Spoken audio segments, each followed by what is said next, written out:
तेलंगाना के chief minister Revanth Reddy के लिए वो लम्हा उस वक्त आया जब वनपर्ती में वाक़े वो अपने साबिक़ा किराए के मकान का दौरा करने पहुंचे।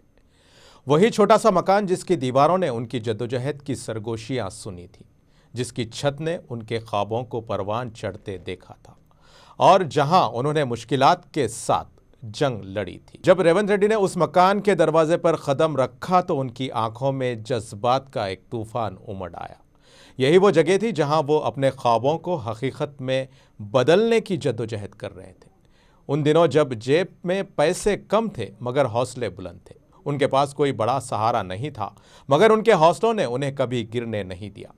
वो कमरा जहां वो अक्सर रात देर गए तक अपने ख्यालात में गुम रहते थे, वो छत जहां बैठकर उन्होंने सियासत में कुछ बड़ा करने के ख्वाब देखे थे, और वो गली जहां से गुजरकर वो अपनी मंजिल की तरफ बढ़ते रहे, ये सब कुछ एक पल में उनकी नज़रों के सामने घूम गया।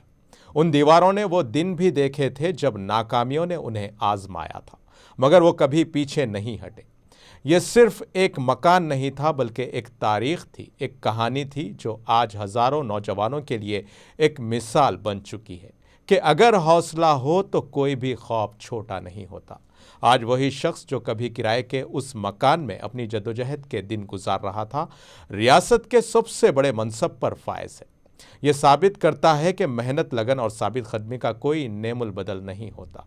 रेवंत रेड्डी का ये दौरा न सिर्फ उनकी अपनी यादों का एक हिस्सा था बल्कि उन तमाम लोगों के लिए एक पैगाम भी था जो मुश्किलात में घिरे हैं।